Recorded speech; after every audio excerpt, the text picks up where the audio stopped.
La bichuca es el vector, es el vehículo donde se va a transportar ese parásito. Entonces, el agente causal o el agente etiológico viene a ser este de acá. ¿Ven? Entonces, es el famoso Trypanosoma cruzi. ¿Ven? Es un protozoo flagelado, es una sola célula que contiene su colita para poder moverse. Entonces, vamos a tener diferentes formas que ahorita vamos a ver, el libro no lo describe. Entonces, es un hemíptero de la familia Redulidae, vean, que se encuentra en sangre circulante en los pacientes, vean, y de los reservorios, y se transforma en sus fibras musculares, vean, en parásito intracelular sin flagelo.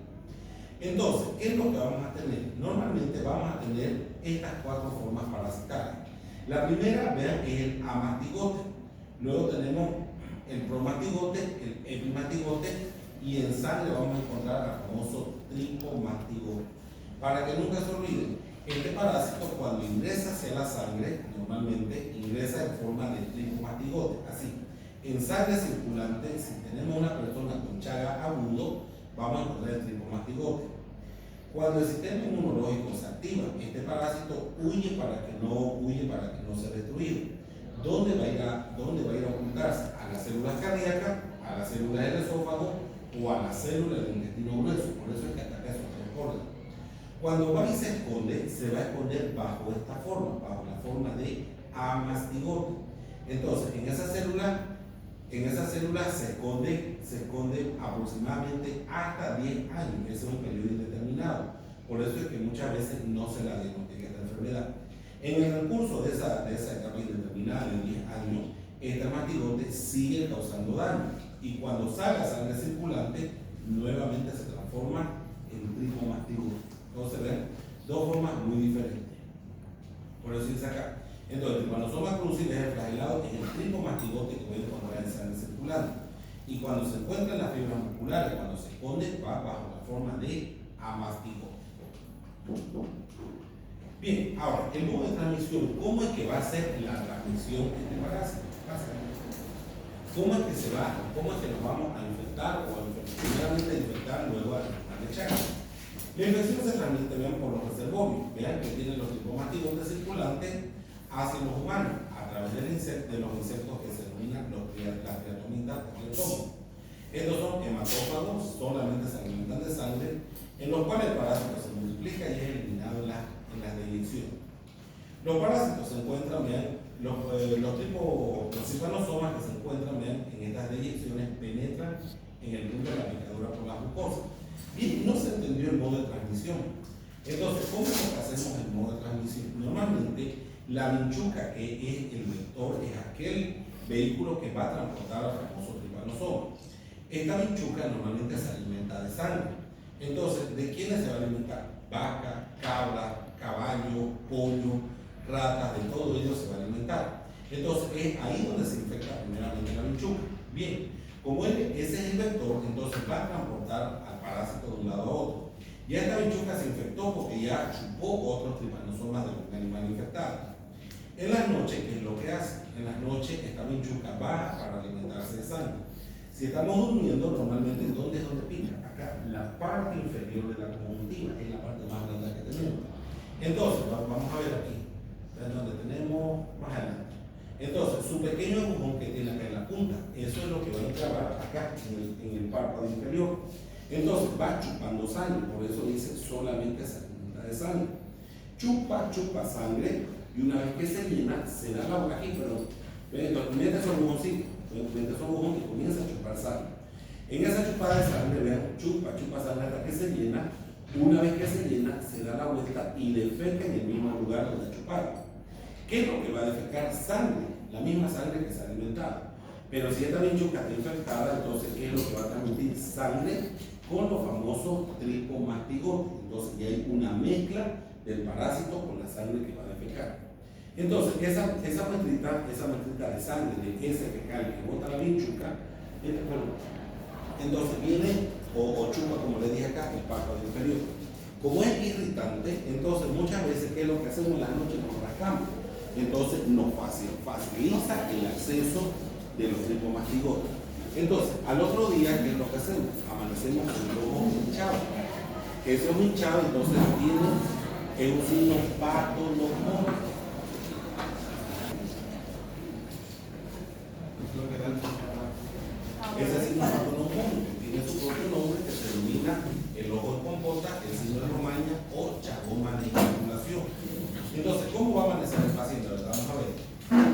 ese es el modo de transmisión más común que vamos a tener directamente el acceso del parásito de la bichuca hacia nosotros.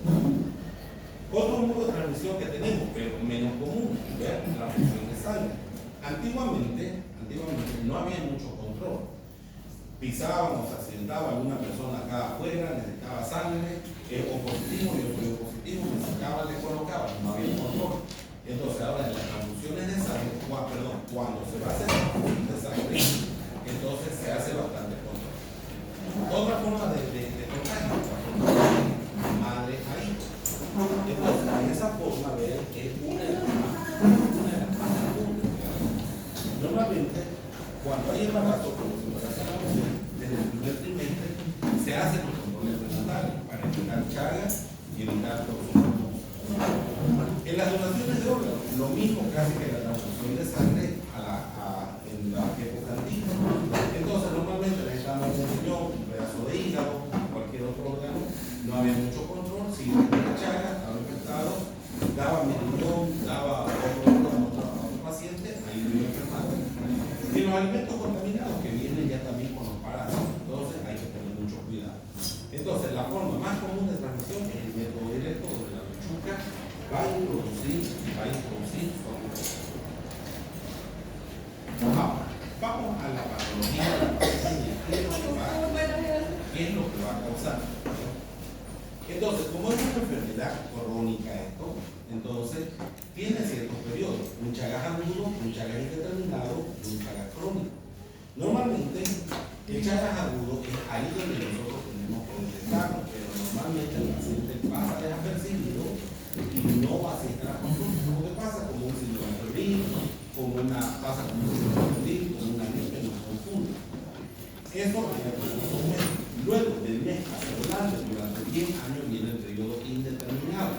Ahí es donde los parásitos se esconden bajo la forma de amatigote, o en el corazón, o en el esófago, o en el intestino grueso. Por eso es que no se detecta la enfermedad. En el Chagas crónico es ahí donde se detecta la enfermedad, pero ya el paciente viene muchas veces sin cura porque ya ha afectado ciertos órganos. Después de la entrada de los parásitos, se localizan en la piel y luego van a sangre circulante. En sangre están bajo la forma del tricomastigote. Cuando se ocultan en la célula, en la forma de amastigote. Entonces, cuando entran a la sangre, ¿qué es lo que hace? Este parásito, vean, entonces, ¿qué es lo que hace? Es huir del sistema inmunológico. Se activan todas las defensas. Los macrófagos, vean, los fagocitan en su interior, vean, los fagocitan los macrófagos y en su interior se transforman en amastigote. Entonces, ese parásito va y se hace comer directamente. También se localiza intracelularmente dentro de las fibras musculares, ahí bajo esa forma, bajo la forma de amastigote, incluyendo el miocardio de forma pequeños quistes. Entonces, muchos pacientes que son afectados del corazón, entonces, ¿qué es lo que sucede? ¿Qué es lo que sucede? Entonces, directamente, ahí ese corazón se vuelve más lento, ¿por qué? Porque se pierde la contractilidad, el corazón se agranda, hace la cardiomegalia. Si afecta a nivel del esófago, lo mismo, destruye el plexo entérico, el paciente no va a poder tragar fácilmente. Y si va al intestino grueso, lo mismo, destruye el plexo entérico y la materia fecal, perdón, el intestino grueso no tiene motilidad y la materia fecal no avanza. Los parásitos alteran la fibra muscular, dependiendo del órgano, corazón, esófago o intestino grueso, son las tres partes que comprometen. Y comprometen la conducción nerviosa del corazón porque destruyen a su fibra. Los daños a nivel de las vísceras huecas, son el esófago y el intestino grueso, son los dos únicos más importantes órganos que va a dañar, los tres, junto con el corazón. Llevan a las dilataciones e hipertrofia de estos órganos. Si es a nivel del corazón, le dije, lo vuelve más lento, destruye su fibra y ese corazón comienza a hacer las radicales. Entonces, esas pulsaciones van bajando. Entonces, el paciente ya comienza a fatigarse porque no bombea mucha sangre oxigenada. Segundo, si es a nivel del esófago, entonces se pierde la contractilidad y qué es lo que sucede. Entonces el paciente dice, doctor, hasta de tomar agua sin que la toma. Y si es a nivel del intestino grueso, que lo que hace, destruye la fibra muscular, destruye el plexo entérico. Entonces el paciente comienza a dejar ir al baño. Entonces el doctor no tiene la al baño creo que estoy estítico. ¿Cada cuánto va? Comienzan cada 3 días, cada 5 días, cada 7 días. Por último van una vez cada 15 días al baño. Entonces se acumula la materia fecal por la pérdida de contractilidad del intestino y esa materia fecal ahí se va acumulando. Entonces, vean, son 3 órganos muy importantes afectados: corazón, esófago e intestino grueso. Ahora, dijimos tenemos 3 fases: una fase aguda, una fase indeterminada y una fase crónica. En la fase aguda es aquí donde nosotros tenemos que diagnosticar este parásito, pero normalmente el paciente no viene a la consulta porque pasa como un signo febril, pasa como un resfrío. Entonces, en la primera etapa, vean, los amastigotes, los parásitos que están en forma escondida bajo células de rinfanosoma se reproducen dentro de la célula.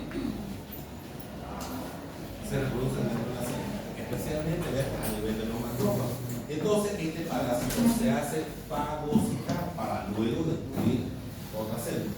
Vean, destruyen a los macrófagos, a los fibroblastos, las células de Schwann, a los leucocitos desviados, lisos, y luego van a destruir a todas esas células.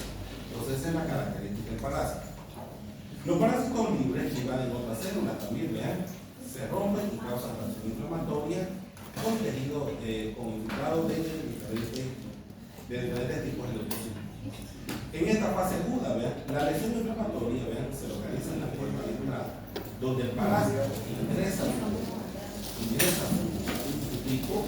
Entonces ahí en la entrada, vean, es visible como un charco de infiltración, vean, que se conoce como el nombre de chacoma de infiltración. Entonces, en la etapa aguda, un signo característico. En la etapa aguda hay un signo característico que se llama el chacoma de inoculación. Vean eso aquí. ¿Han visto alguna vez a un paciente así como sea niño, sea adulto? Entonces, en el Chagas agudo, esto es lo que vamos a tener, el famoso chacoma de inoculación. Entonces, en esta etapa es lo que nosotros debemos de diagnosticar al paciente. Pero el paciente normalmente no viene. Entonces, ¿qué es lo que sucede? Con este paciente? Normalmente pasa como un signo febril o pasa como un resfrío. Entonces, los padres, ¿qué es lo que hacen? Para la farmacia, le dio alergia, entonces le dan un antialérgico, le dan un antiinflamatorio, y es ahí donde empieza la enfermedad. Entonces, esta es la fase aguda del Chagas. A eso se denomina el chagoma de inoculación. Luego pasa un mes y entramos a una fase de latencia. Es aquí donde normalmente ya no la detectamos la enfermedad, porque los parásitos se transforman en amastigotes y se esconden en las células cardíacas. Bien, en las células cardíacas, en las células del esófago o en las células del intestino grueso. Después de la fase aguda ocurre una respuesta inmune, ¿vean? Se activa el sistema inmunológico, sale a buscar estos parásitos, provoca la disminución de la parasitemia y mantiene la infección en algunos pocos selectivos. Entonces, de tripomastigote se transforma en amastigote y eso se esconde en la célula y eso se denomina la fase de latencia. ¿Qué tiempo dura la fase de latencia? ¿Vean? Este periodo va desde el final de la fase aguda, pasa el primer mes y ya comienza la fase de latencia, hasta la aparición de los primeros síntomas que ya viene a ser la fase crónica. Entonces, en esa etapa se denomina etapa de latencia. Vean, llamado latencia o indeterminado, y vean cuánto dura la fase de latencia: 10 años. El paciente no le da signos de síntomas. Si diagnosticamos un Chagas, vean que en esa fase de latencia es de forma accidental. Hacemos un control rutinario, un ejemplo para entrar a algún trabajo, o nos hacemos de control, nos hacemos hemograma, glicemia, urea, hacemos Chagas. Entonces encontramos Chagas positivas y el paciente dice: nunca me picó la lechuga. Tal vez no se dio cuenta, le ha picado en algún tiempo y se encuentra en fase de latencia, porque esa fase dura 10 años. Después de los 10 años viene la fase crónica. ¿Qué es lo que sucede? En esa fase crónica ya el paciente viene con pocas probabilidades de seguir viviendo de forma normal, porque ya viene con el corazón grande, viene con el corazón bradicárdico, muchas veces necesita marcapaso, viene con un intestino muy dilatado donde hay que operarlo, dejarle una colostomía y muchas veces de forma ¿cómo se dice?, definitiva esa colotomía. En esta fase de latencia, vean, el paciente es asintomático, no da signos ni síntomas.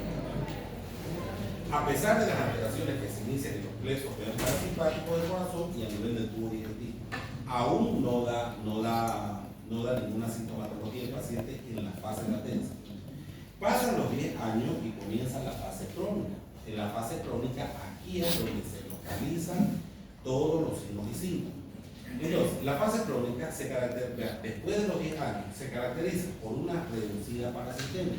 Los parásitos se encuentran en menor cantidad, pero ellos siguen en el interior de la célula dañando ciertos órganos.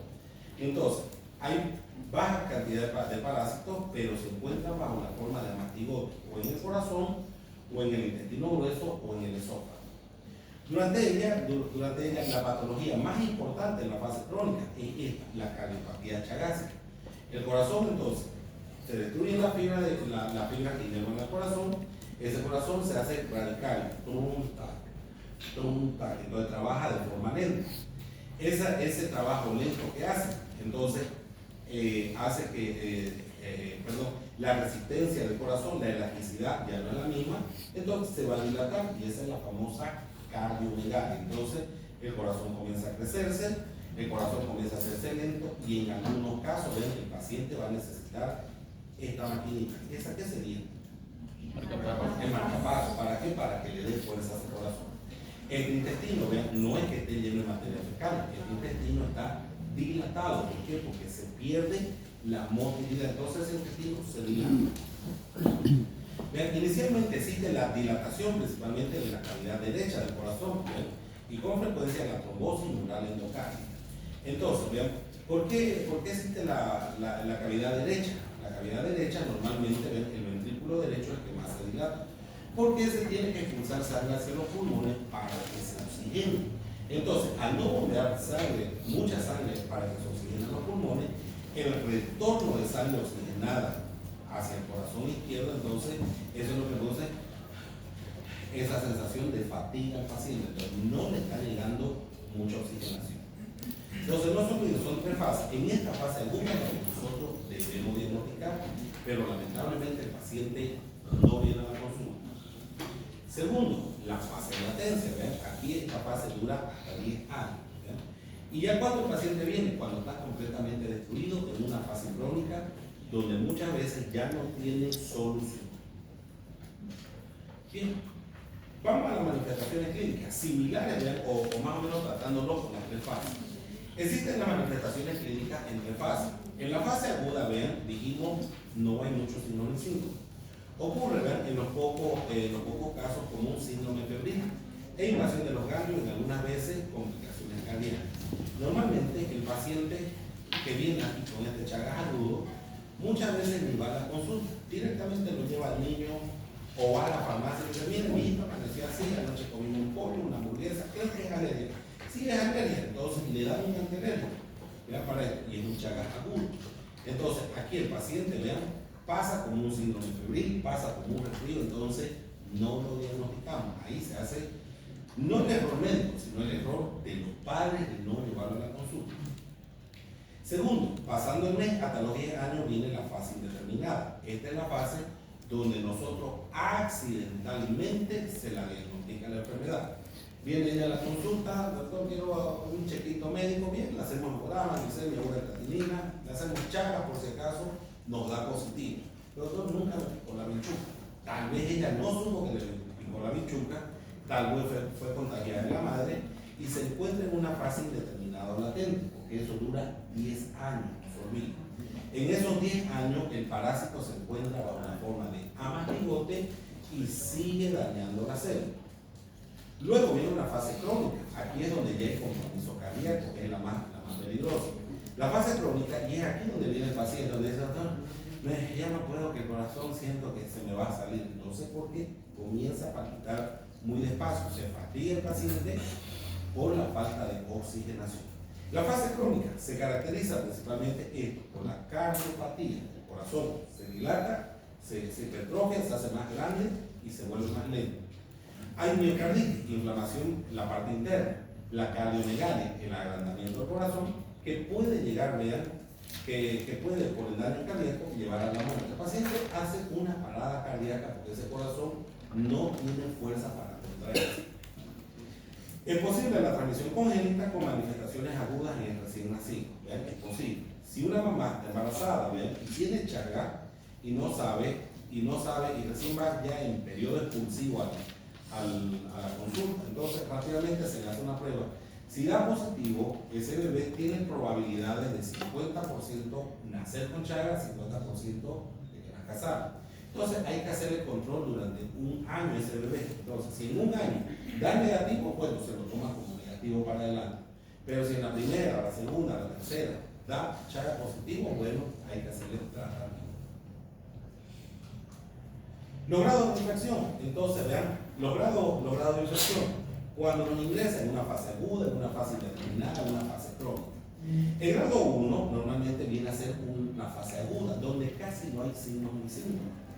En la infección chagásica, vean, no hay compromiso clínico, el paciente viene de forma normal. Llega el paciente, el doctor, mira, me siento bien, quiero hacer un chequito, no tiene ninguna etapa. A nivel radiológico ni electrocardiográfico no hay lesiones cardíacas. En la radiografía el corazón está normal, en el electrocardiograma el corazón está normal. En el grado 1 entonces es un paciente sin compromiso, es un paciente asintomático. El grado 2, mientras vamos avanzando en los grados, y ahí vamos comprometiéndonos. La infección chagásica, con sintomatología ya moderada o nula, puede haber poca o puede haber escasa manifestación. La radiografía aún es normal, ¿vean?, o indicativa de hipertrofia cardíaca. En el corazón ya podemos ver, hay un poquito de agrandamiento del corazón, grado 1, grado 2, grado 3 o grado 4. Normalmente, vean, si es leve, es un grado 1. O con alteraciones electrocardiográficas. El electrocardiograma puede mostrar bradicardia sinusal o puede mostrar algunos bloqueos ya. Vean, como las extrasístoles ventriculares, los bloqueos auriculoventriculares, vean, incompletos. O en grado 2, el bloqueo auriculoventricular incompleto. Bloqueo incompleto o completo, vean, de la rama derecha o izquierda de la vejiz. Bloqueo incompleto o completo de la rama izquierda de la vejiz y alteraciones primarias de repolarización. ¿Dónde estaría la repolarización? En la onda T. Ahí estaría. Entonces, el grado 1, sin compromiso. El grado 2 ya muestra manifestaciones clínicas, tanto a nivel radiológico como electrocardiográfico, y hay bloqueos incompletos. En un grado 3, avanzo. La infección chagásica con síntomas ya evidentes. Ya hay hipertrofia cardíaca, vean, ya la veo la hipertrofia a nivel tanto del electrocardiograma como a nivel de la cardiografía. Alteraciones electrocardiográficas, vean, ahora son bloqueos completos. En el grado 2, vean que eran bloqueos incompletos. Mientras más avance, avanza más. El grado 3, el bloqueo completo de rama derecha o izquierda de la vejiz. Y el eje cardíaco, vean, ya comienza a desviarse. ¿Se acuerdan del eje cardíaco por fisiología? Fisio 1. ¿Se acuerdan más o menos?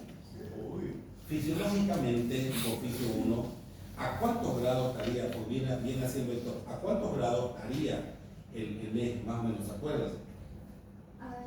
Arriba 0. Así viene el eje. Bueno, el eje cardíaco es un redondo, pero tiene su grado. ¿A cuántos grados estaría? Más o menos. Tiene que venir a. ¿Se acuerdan más o menos?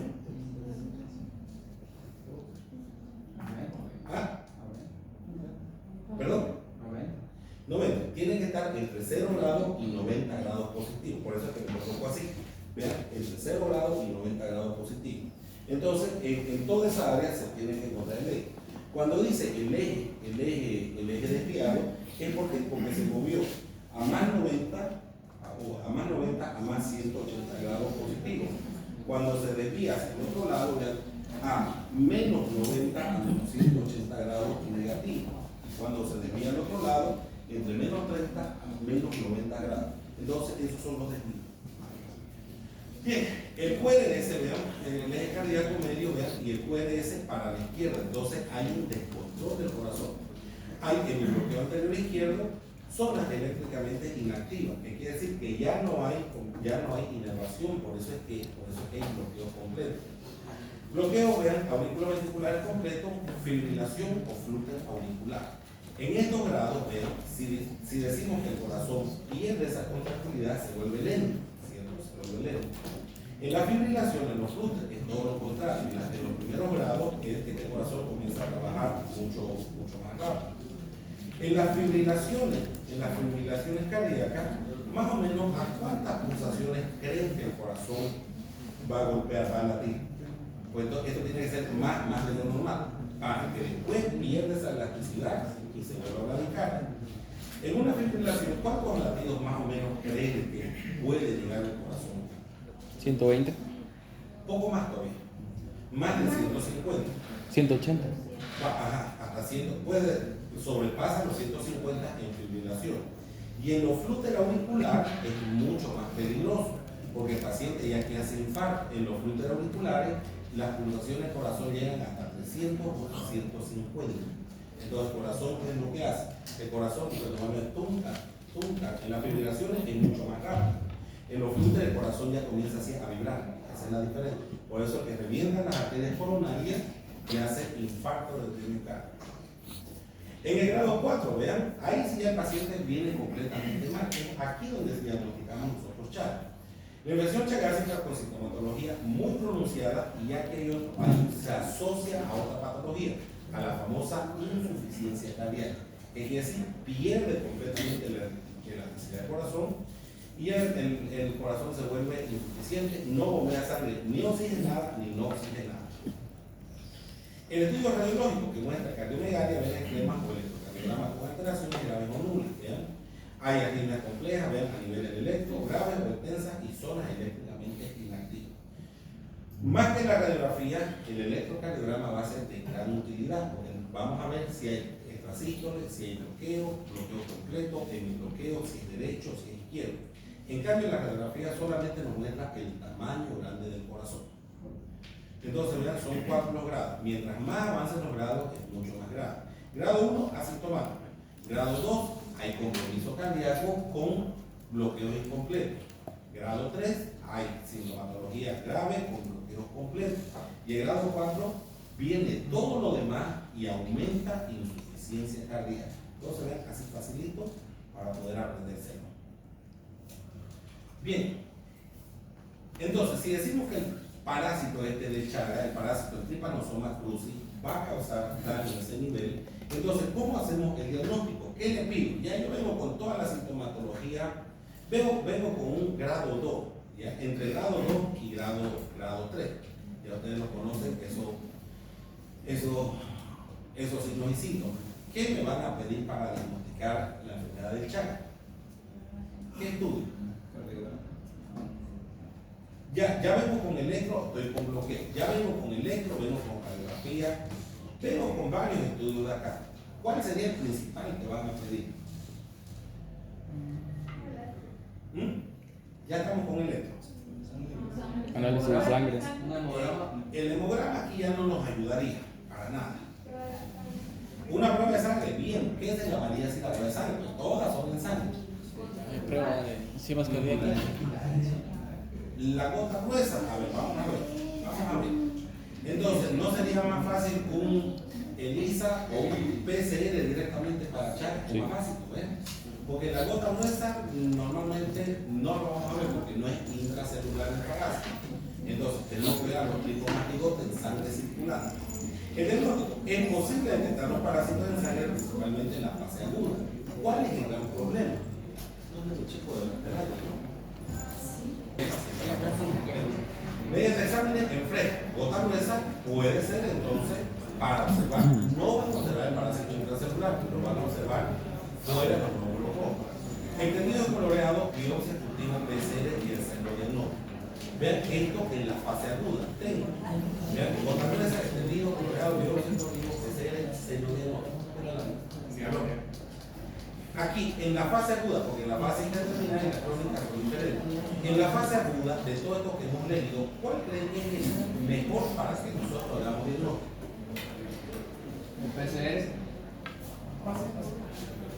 ¿Cuál de los? A ver, PCR, coloreado, biopsia, el fresco, ¿cuál de todos ellos tenemos?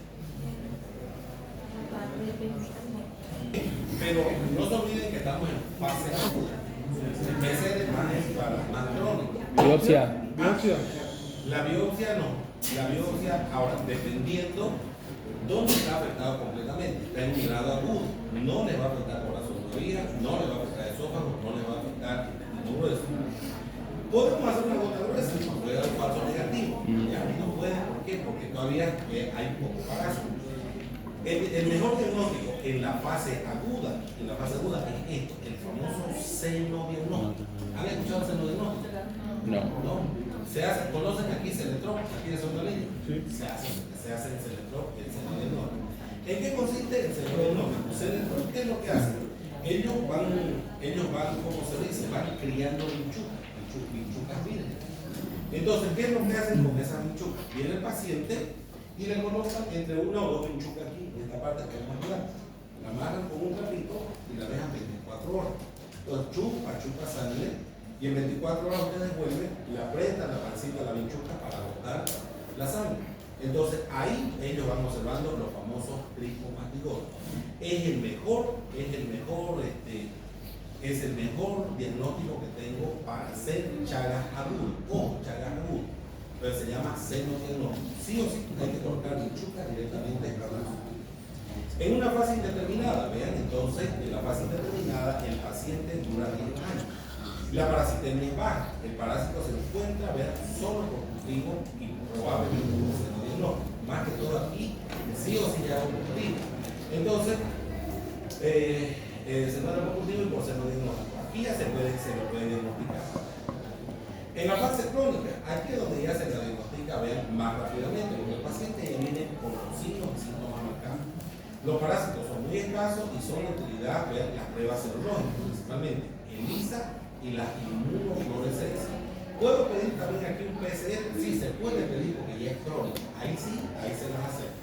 Entonces, para cada uno de ellos, agudo, indeterminado y crónico, son las pruebas diferentes. ¿Ya? Entonces, la fase crónica, hágase un ELISA o hágase una inmunofluorescencia. Entonces, esas son las tres formas de identificar Chagas: agudo, indeterminado y crónico. Bien, ¿qué tratamiento? Normalmente tenemos el Benvidazol y el Nifurtimox. El Benvidazol se presenta en comprimidos de 100 miligramos, dosis de 5 a 7 miligramos por día, repartida, vean, en 2 tomas al día durante 30 a 60 días. Para los adultos hasta los 12 años y de 7 a 10 miligramos por kilogramo peso por día. El Nifurtimox, vean, adultos, dosis de 8 a 10 miligramos por día, niños de 15 a 20 miligramos y los adolescentes hasta los 16 de 12.5 a 15 miligramos. Cada que tienen algún familiar con Chagas, ¿ustedes alguien o no? ¿Ah? Cuando ha ido al médico, ¿alguna vez le ha dicho no tiene tratamiento o no? ¿Han escuchado? Entonces, no es que no tenga tratamiento, hay Benvidazol y Nifurtimox. Como este tratamiento es gratuito, los agarran normalmente todos ustedes, se los quita a la farmacia. Solo que hay que hacer un trámite largo y el tratamiento dura normalmente entre 60 a 90 días.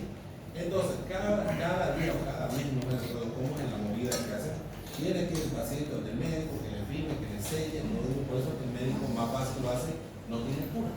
Entonces, para evitar todo ese papel. Entonces, no se olviden que el tratamiento de Chagas hay 2 medicamentos: Benvidazol y Nifurtimox. Claro, esto destruye directamente los parásitos.